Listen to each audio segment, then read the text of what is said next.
President of the United States, together with his wife Lynne Cheney. The grandchildren are there as well. Liz Cheney is there, as well as Mary Cheney is there. The entire family up there on the podium, together with the Vice President and Lynne Cheney. They're getting a tumultuous reception from the crowd at the Reagan Center here in over there in Washington, D.C. Interesting that, Judy, the entire family, the extended family, if you will, is up there, including both daughters of the Cheneys. You know, the Cheneys have become a regular fixture out on the campaign trail, Wolf. It seems like everywhere Dick Cheney went, he certainly did take his wife, Lynne Cheney, who is someone... And here he comes, the President of the United States, together with Laura Bush and their daughters.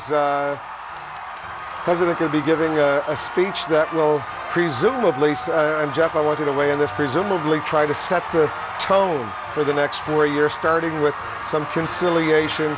He came in the first term wanting to be a uniter, not a divider. I assume we're going to hear some of that right now. That's as good a bet as you can get. You remember 4 years ago, after that contentious 37-day standoff, he gave a speech at the Texas legislature saying he wanted the uniters, saying he'd work with Democrats.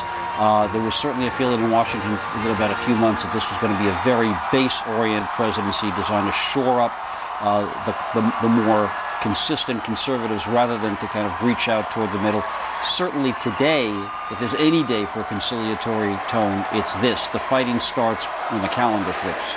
The Vice President set to speak first. He will introduce the President. We saw a similar arrangement less than an hour or so ago in Boston at historic Faneuil Hall when the Vice Presidential nominee, John Edwards, spoke briefly and introduced John Kerry, Dick Cheney. 4 years as Vice President, now set for another 4 years. Let's listen in to the Vice President. Thank you all.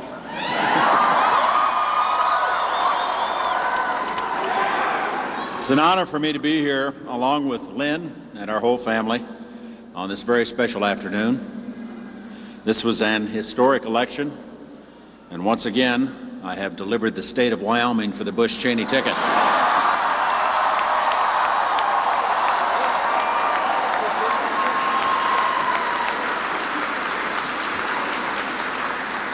This campaign has been a tremendously uplifting experience. We've carried the President's message of hope and optimism across the continent, even to the Aloha State.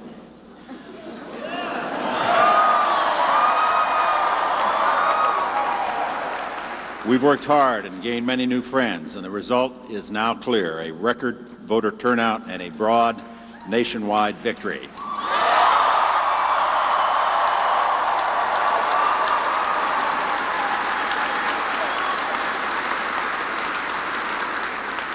We are deeply grateful to every person who joined in the effort.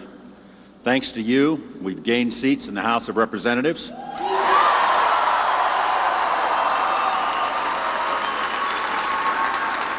Thanks to you, I will be presiding over a larger Republican majority in the United States Senate.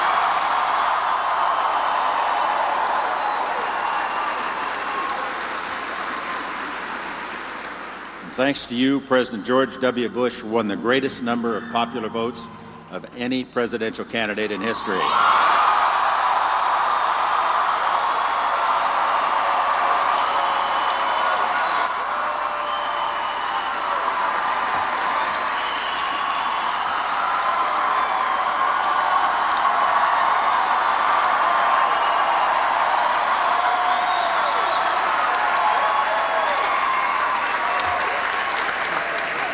This has been a consequential presidency which has revitalized our economy and reasserted a confident American role in the world.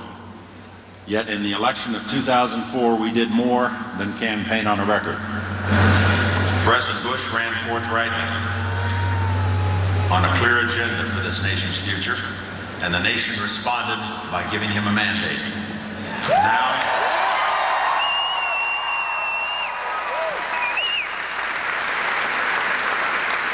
Now we move forward to serve and to guard the country we love.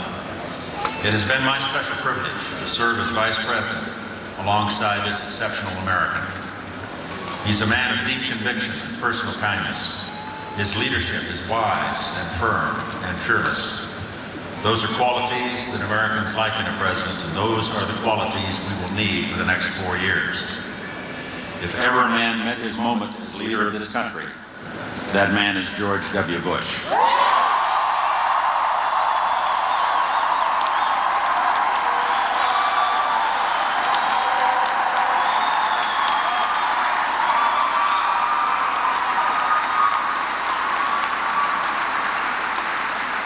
Ladies and gentlemen, I give you the President of the United States.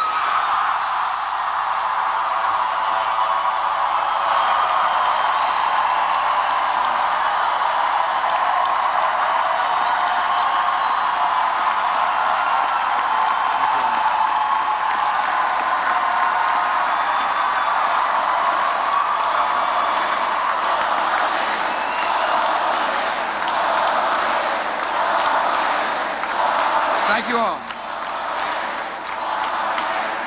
Thank you all for coming. We had a long night and a great night.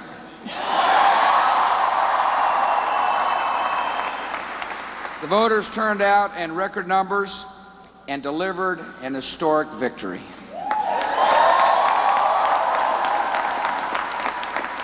Earlier today, Senator Kerry called with his congratulations. We had a really good phone call. He was very gracious. Senator Kerry waged a spirited campaign, and he and his supporters can be proud of their efforts.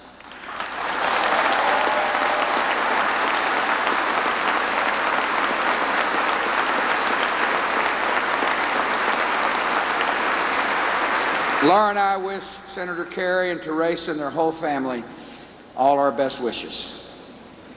America has spoken, and I'm humbled by the trust and the confidence of my fellow citizens.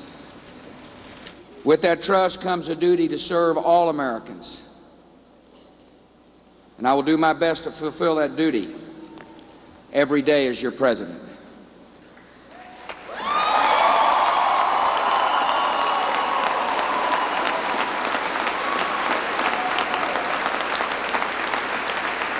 There are many people to thank, and my family comes first.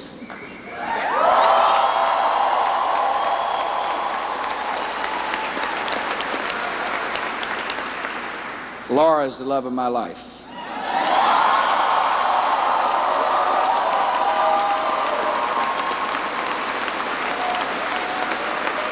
I'm glad you love her too. I want to thank our daughters who joined their dad for his last campaign.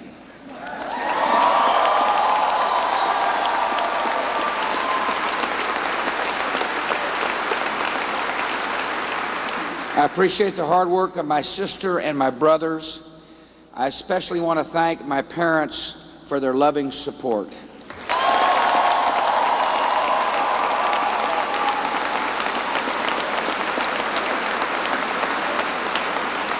I'm grateful to the Vice President and Lynne and their daughters who have worked so hard and been such a vital part of our team.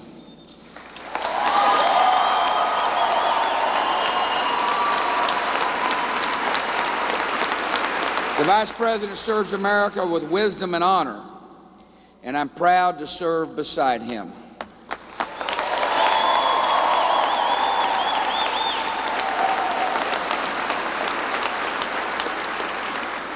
I want to thank my superb campaign team.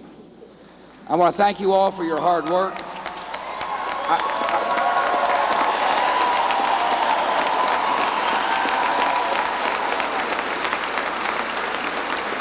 I was impressed every day by how hard and how skillful our team was. I want to thank Chairman Mark Roscoe and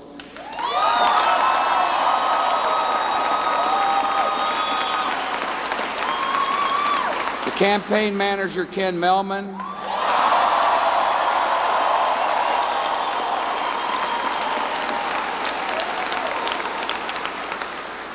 the architect Karl Rove,